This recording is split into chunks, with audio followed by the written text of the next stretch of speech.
Hello, good morning. This is Sambhav Kumar from Aditya Classes.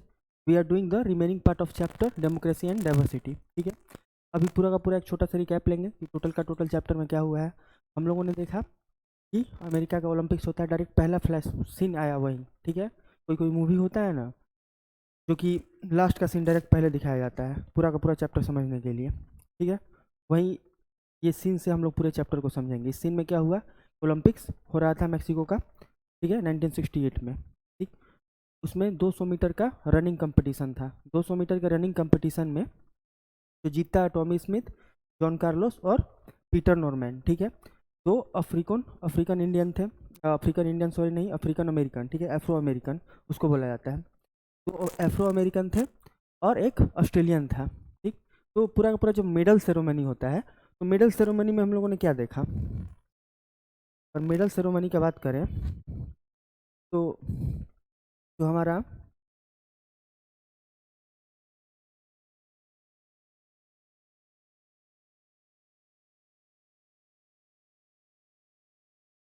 Medal ceremony में हम लोगों ने क्या देखा, मेडल सेरेमनी में हम लोगों ने देखा कि जो एफ्रो अमेरिकन्स हैं, टू एफ्रो अमेरिकन,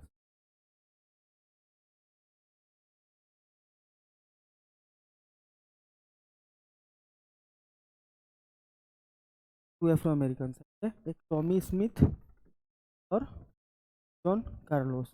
ठीक है, टू एफ्रो अमेरिकन है। हु वेयर एफ्रो अमेरिकन, अगर इस पे आगे लगा दें हु, कौन थे ये भाई, वही लोग जब कॉलोनियल पीरियड चल रहा था, कॉलोनी मतलब जो ब्रिटिश के कॉलोनी वगैरह थे। ठीक है, ब्रिटिश जहाँ जहाँ राज किया था उसको उसका कॉलोनी कहा जाता है।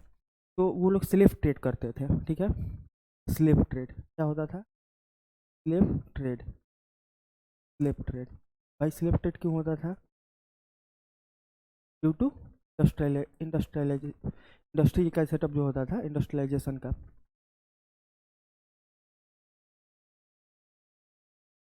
इंडस्ट्रियलाइजेशन। अब बताओ भाई, अ, अंग्रेज जो थे, ठीक है, जो कॉलोनियल पावर थे, इंग्लिश हो गया, फ्रेंच वगैरह हो गया, ठीक है, ये क्या करते थे, अपना इंडस्ट्री सेटअप करते थे। इंडस्ट्री सेटअप करेंगे तो फैक्टर्स ऑफ प्रोडक्शन में आपको पता है पहले से ही कि आपको एक चीप लेबर चाहिए, आपको चीप लेबर के साथ साथ आपको रॉ मटेरियल्स चाहिए। ठीक, और भी एनर्जी वाला मल्टीपल फैक्टर उसमें नहीं घुसेंगे। चीप लेबर कहाँ से आएगा, अफ्रीका एक बहुत गरीब देश था उस समय।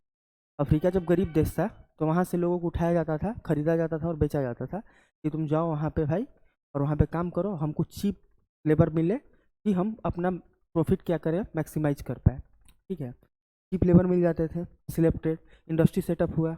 ठीक है, इंडस्ट्रियलाइजेशन वाले एज में समझ में आ गया। रॉ मटेरियल का सप्लायर इंडिया था, इंडिया में बहुत सारे एग्रो प्रोडक्ट्स होते हैं, जैसे कॉटन वगैरह हो गया। ठीक है, बहुत सारे एग्रो बेस्ड प्रोडक्ट हैं, जैसे तुम्हारा राइस, गेहूँ, वीट वगैरह वगैरह। ठीक है, ये सब था। तो ये अफ्रो अमेरिकन मतलब जो अफ्रीका से अमेरिका में जाके बसे हुए थे इन कॉलोनियल पीरियड। अब तो मतलब 1776 में क्या हुआ, जो अमेरिका गोट इंडिपेंडेंस, मतलब अमेरिका ही बोलो, उस समय यूएसए नहीं बना हुआ था। ठीक है, उस समय क्या बोलेंगे हम, उसको अमेरिका ही बोलेंगे। कर दो, देखो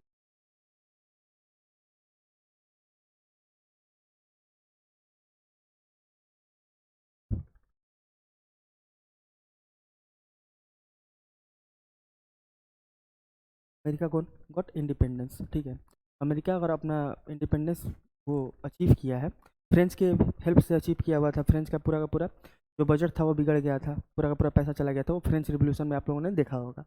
अमेरिका इंडिपेंडेंस पा गया तो अफ्रीकन जो थे, अब वहाँ पे क्या आ गया, वाइट और रेशियल डिस्क्रिमिनेशन। वाइट और ब्लैक के बीच में जो डिस्क्रिमिनेशन होता है उसको बेसिकली हम लोग रेशियल डिस्क्रिमिनेशन बोल देते हैं। अफ्रीका से जो थे वो सेम रेस के थे, अमेरिका के जो वाइट थे, वाइट सोचते थे कि हम लोग सुपीरियर हैं, तुम लोग इन्फीरियर हो तो हमारे नीचे दब के तुम काम करो। और ये ऑब्वियस सी बात समझ में आता है, ब्रिटिश भी यही काम किए थे सबके साथ।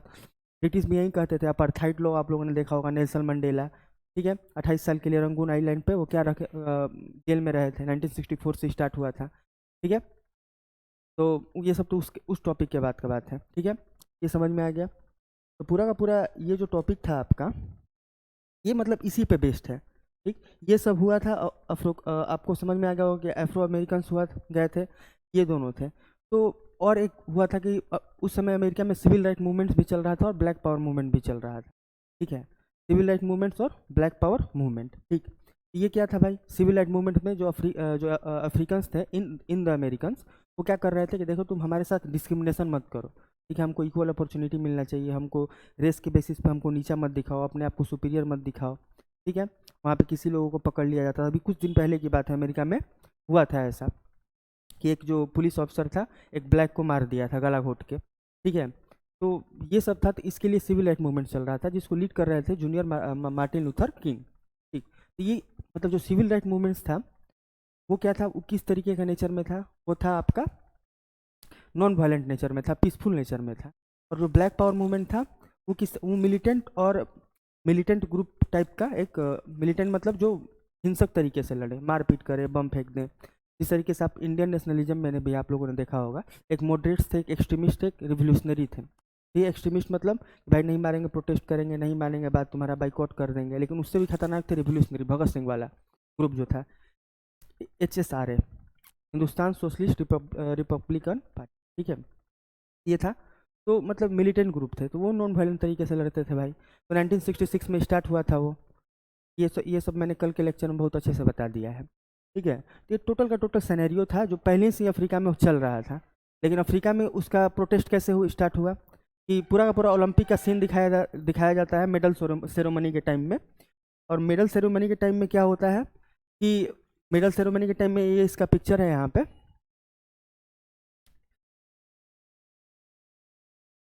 मेडल सेरेमनी के टाइम में कुछ ऐसा सीन देखने के लिए मिलता है कि जो मेडल सेरेमनी के टाइम में फर्स्ट पे, सेकंड पे, थर्ड पे जो स्टेयर्स टाइप स्ट्रक्चर होता है, उस पर इस तरीके से खड़े हुए थे, जो स्टेयर टाइप स्ट्रक्चर होता है इस टाइप से, जैसे मान लो इस तरीके से बना हुआ, ये हो गया फर्स्ट का, ये हो गया सेकंड का, ये हो गया थर्ड का, इस तरीके से खड़े हुए थे। ये लोग अपना हाथ उठा के खड़े हुए थे, इसको क्लेंच्ड फिस्ट बोला जाता है, और हाथ में ब्लैक ग्लव्स था, ब्लैक को दिखाने के लिए, ठीक है। तो ऊपर से गए ऐसे अपना हाथ खोले और दिखाएं उसको कि देखो भाई ब्लैक ग्लव्स है, ये ब्लैक पावर को हम शो कर रहे हैं इससे, हम लोग किसी से कम नहीं, अपना हेड बो था कि देखो, हेड बो का क्या मतलब था कि हम पीसफुल कर रहे हैं, हमको एक एग्रेशन दिखाने का कोई शौक नहीं है, ठीक। और क्या किए थे कि जो बियर फुट थे, बियर फुट नंगे पाँव, बस ब्लैक सॉक्स पहने हुए थे अपने पाँव में, वो क्या दिखा रहे थे कि जो वहाँ पे ब्लैक्स हैं वो क्या है, पुअर हैं, मतलब यहाँ पे इकोनॉमिकल डिस्पैरिटीज़ भी हैं। इकोनॉमिकल डिस्पैरिटीज़ मतलब जो वाइट हैं वो अमीर हैं, और जो तुम्हारा ब्लैक्स हैं वो गरीब हैं, ठीक। ये दोनों दिखाया गया, ठीक। ये है तुम्हारा टॉमी स्मिथ, ये है जॉन कार्लोस। तो भाई इस पर रिएक्शन क्या क्या आया, इस पर रिएक्शन आया, मल्टीपल रिएक्शन पे बात किए हुए थे। जैसे ओलंपिक एसोसिएशन ने क्या किया कि भाई तुम अपना मेडल बैक दो, ये ओलंपिक के रूल के खिलाफ है, तुम रूल खिलाफ के चले गए, इस पूरे इसी को पॉलिटिसाइज कर दिए। अपना भाई तुम्हारा इंटरनल मैटर है, तुम अपना इंटरनली तुम समझो, समझ, ये आ गया, ठीक। और अफ्रीका के जो प्रेस थे, जो प्रेस का पूरा सिनेरियो था, वो किस तरीके से रिएक्ट किया, वो इस तरीके से रिएक्ट किया उस पर कि अब देखो भाई, आप ऐसा ऐसा कर रहे हैं, ये पूरा का पूरा मतलब आप अमेरिका का नाम बर्बाद कर रहे हैं, अमेरिका का प्राइड ख़त्म कर रहे हैं, आप अमेरिका का झंडा का रिस्पेक्ट नहीं कर रहे हैं। तो ये क्या हो गया, एक टाइप का एंटी नेशनल सेंटीमेंट जगाने का कोशिश हो रहा था, क्या, एंटी नेशनल,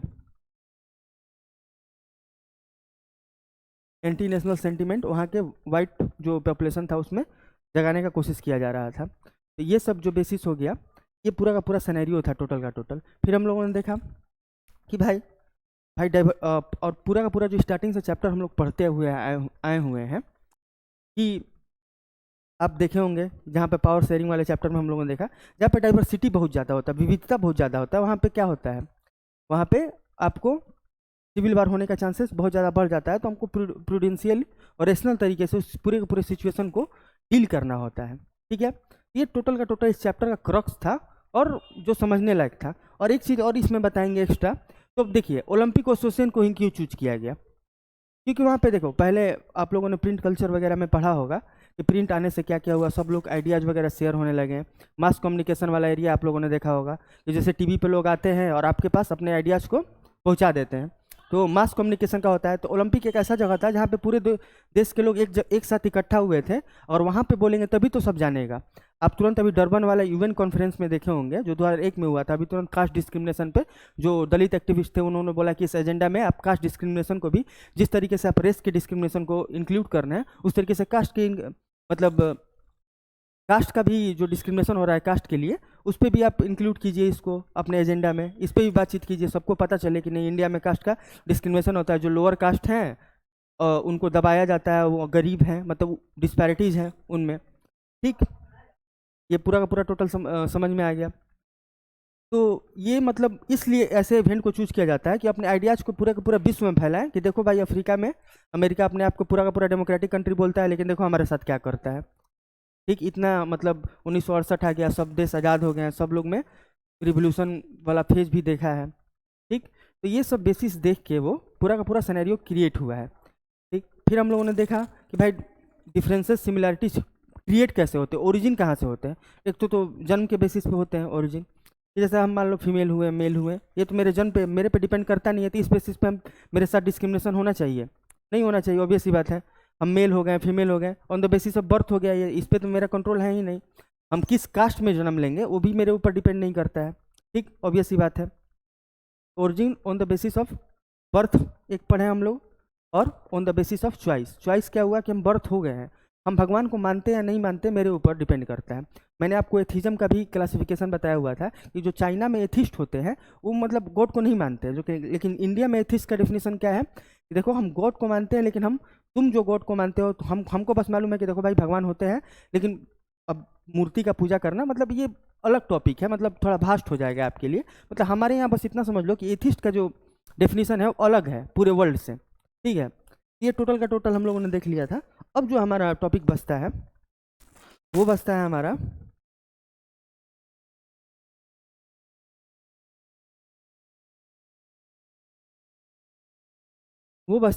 ओवरलैपिंग। ये हम शायद कुछ फट रहा है तो हम और छोटा कर देते हैं, शायद अब सही सही दिखाई दे रहा होगा आप लोग को। ठीक है, ओवरलैपिंग सोशल डिफरेंसेस। ओवरलैपिंग मतलब एक दूसरे पर ओवरलैप कर रहा है, मतलब चढ़ जा रहा है। जैसे देख लो मेरा कास्ट भी लोअर है, और मतलब मान लो इंडिया के पर्सपेक्टिव से बात करें तो मेरा कास्ट लोअर है और हम गरीब भी हैं, और हमको बुरा लगेगा। एक तो हमारे साथ रेशियल डिस्क्रिमिनेशन भी हो रहा है कास्ट के बेसिस पे, ऊपर से हम गरीब भी हैं, हमको गरीब भी बनाया जा रहा है। तो ये ओवरलैपिंग ऑफ डिफरेंसेज होता है, और इससे क्या होता है एक आदमी में अब तुमको गुस्सा आएगा, रिवॉल्व करोगे, प्रोटेस्ट करोगे, वायलेंट भी हो सकते हो। तो टोटल का टोटल यही सिनेरियो है, इसमें आप पढ़ सकते हैं। ठीक है, overlapping social differences leads to social division. मतलब अगर ऐसा होगा तो सोशल डिवीजन होने का चांसेस बहुत ज़्यादा बढ़ जाता है, हम डिवाइड हो जाएंगे, एकदम एक दूसरे के खिलाफ खड़े हो जाएंगे। ठीक है, this could be lead to conflict and tension. मतलब कन्फ्लिक्ट होने का चांसेस बढ़ जाता है। यहाँ पे एग्जांपल नॉर्दर्न आयरलैंड का दिया हुआ है। जैसे मान लीजिए ये हमारा ब्रिटेन है और ये हमारा आयरलैंड है, तो आयरलैंड दो पार्ट में डिवाइडेड है, इसको नॉर्दर्न आयरलैंड बोला जाता है और इसको साउदर्न आयरलैंड बोला जाता है। तो यूके क्या है, यूके बेसिकली एक इसका दोनों का ये पूरा का पूरा यूके कहा जाता है, मतलब नॉर्दर्न आयरलैंड को और ब्रिटेन को दोनों मिल जाते हैं तो यूनाइटेड किंगडम बन जाता है। तो class and religion overlap each other and Catholic were poor and witness discrimination and Protestant were given more importance. ठीक है, तो प्रोटेस्टेंट और कैथोलिक मतलब डिवीजन होता है, जिस तरीके से हमारे बुद्ध में महायान और हीनयान का डिवीजन होता है। और अब तुम चले जाओ जैन में भी आपका डिवीजन देखने के लिए मिलेगा। एक होता है जो उजला कलर का कपड़ा पहनता है, एक जो होता है न्यूड रहना चाहते हैं, जिसको श्वेतंबर और दिगंबर भी बोला जाता है। हिंदू में भी डिवीजन है, एक जैसे हिंदू में सबसे फेमस डिवीजन है, एक लिंगायत हिंदू होते हैं और एक हिंदू होते हैं। लिंगायत हिंदू में क्या डिफरेंस है कि देखो जो हिंदू है वो शिव भगवान का मूर्ति का पूजा करता है, लेकिन वो लिंगायत हिंदू मतलब जो लिंग को ही मानते हैं। तो ये अलग क्लास का डिफ्रेंसिएशन हो गया। उसमें कभी अगर आ जाएगा बीच में टॉपिक में तो हम जरूर इसको डिस्कस करेंगे, पूरा का पूरा एक साथ मगअप नहीं करना है। क्रॉस कटिंग सोशल डिफरेंसेस क्या होता है वो देख लेते हैं।